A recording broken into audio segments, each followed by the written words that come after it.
Imagine coming home after a grueling 12-hour day, your stomach growling, your body aching, only to find your roommate's friends scarfing down your carefully prepped meals, laughing like it's no big deal. But what happens when you turn the tables with a revenge so perfectly petty, it leaves them gagging and running? Buckle up for a Reddit story that'll make you cheer for justice. If you've ever had someone disrespect your stuff and wished for the ultimate comeback, let's dive into one of the most satisfying revenge stories you'll hear today. Trust me, you'll be rooting for this underdog by the end. Meet Sarah, a 20-year-old college junior who's barely keeping her head above water.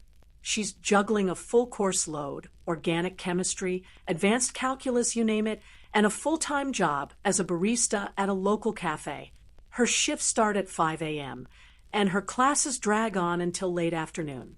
By the time she gets back to her dorm, her feet throb, her eyes burn, and all she wants is to collapse with a hot meal and maybe an hour of Netflix before passing out. But there's a problem. Sarah shares a dorm suite with two roommates, Mia and Lauren, who seem to think her fridge shelf is a free buffet. Worse, their friends, random girls who don't even live there, are always hanging out, raiding the kitchen like it's their personal grocery store. Sarah's not rich.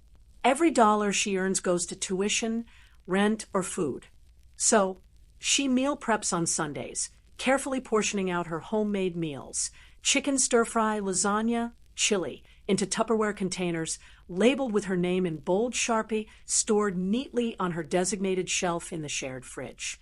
Picture this. Sarah drags herself home after a double shift, her apron still smelling of coffee grounds, her backpack heavy with textbooks. She's starving, dreaming of her spicy beef tacos waiting in the fridge. But when she opens the door, nothing. Her containers are gone. Or worse, they're open on the counter, half-eaten, with greasy fingerprints smudging her name off the label. Her heart sinks. Her fists clench. She feels that hot, prickly anger creeping up her neck, but she's too tired to scream. This isn't a one-time thing. It's every single week. Sarah's tried everything. She's left polite notes on the fridge. Please don't eat my food. I work hard for it. She's confronted Mia and Lauren directly, her voice shaking but firm. Guys, I need you to stop. I can't afford to replace this stuff. Their response, a half-hearted, sorry, we were just so hungry, or a giggled, it's just food. Sarah, chill. Their friends are even worse. Three girls, led by a loudmouth named Chloe, who treat the dorm like their personal clubhouse.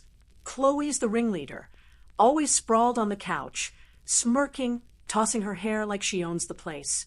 One night, Sarah walks in to find Chloe and her crew digging into her homemade chicken Alfredo. Chloe has the audacity to look up, sauce on her chin, and say, "Oh my God, Sarah, this is so good. You should make more." Sarah's jaw drops. Her vision blurs with exhaustion and rage. She wants to scream, "That was my dinner for 3 days." But instead, she just mutters, "Please stop eating my food," and storms to her room, slamming the door. Inside, she paces, her thoughts racing. Why do they think this is okay? Why do they treat me like I'm invisible? Her stomach growls, but all she has left is a stale granola bar. She sits on her bed, head in her hands, feeling utterly powerless. This is more than just stolen food. It's disrespect. It's betrayal. It's the slow, grinding realization that these people don't care about her struggle. To them, Sarah's just the quiet, nerdy girl who's too tired to fight back. But Sarah's not weak. She's a fighter, raised on a farm where hard work and cleverness were survival skills.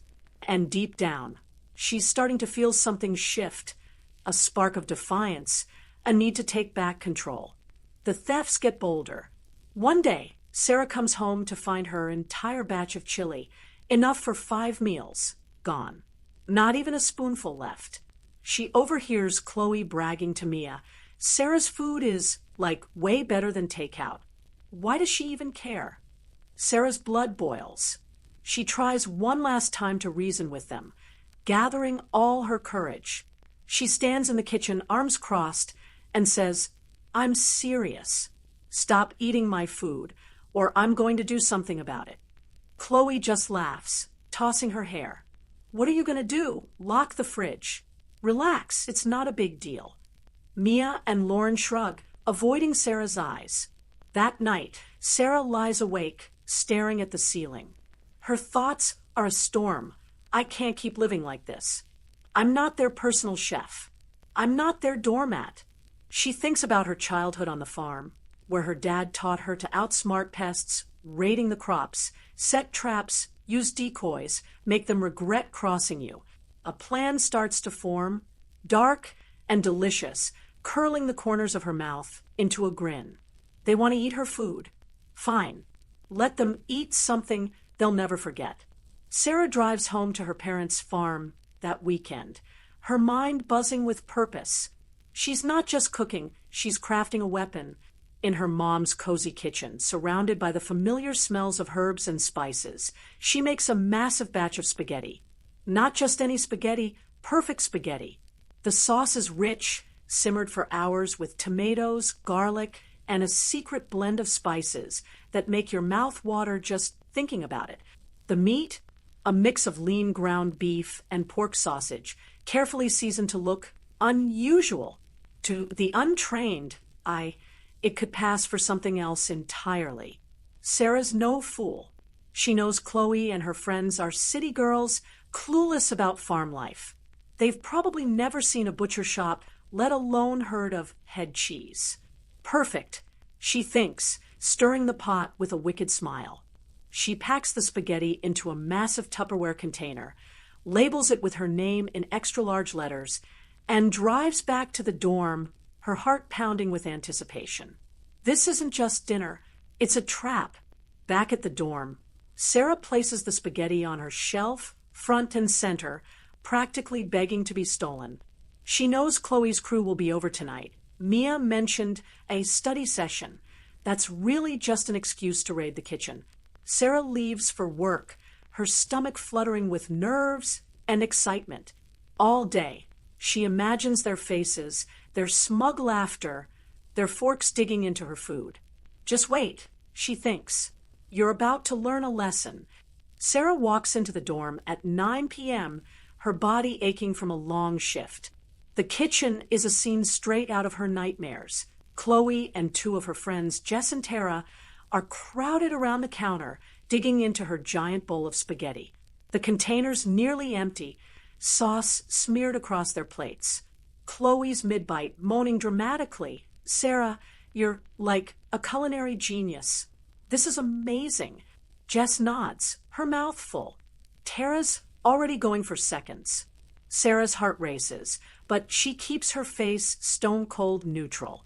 She leans against the doorway, arms crossed, and says, "Glad you like it. That's a family recipe from the farm." Chloe looks up, twirling her fork. "Farm? What, like fresh tomatoes or something? Spill the secret." Sarah pauses, letting the moment hang. Her voice is calm, almost too calm. "Oh, it's the meat that makes it. We get it from the butcher back home. Head cheese. Pig brains." The room freezes. Chloe's fork clatters to the plate.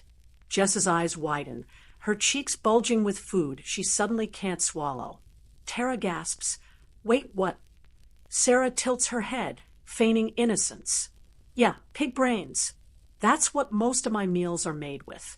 Cheap, delicious, and super traditional on the farm. You guys seem to love it." Chloe's face goes green. She shoves the bowl away, and it hits the counter with a thud, sauce splattering everywhere. "You're joking, right?" She chokes out, but Sarah just shrugs, her expression unreadable. "Why would I joke? You've been eating my food all semester." Chloe bolts for the bathroom, gagging, her footsteps echoing down the hall. Jess and Tara scramble after her, shoving each other to get out the door, their screams fading as they sprint from the dorm.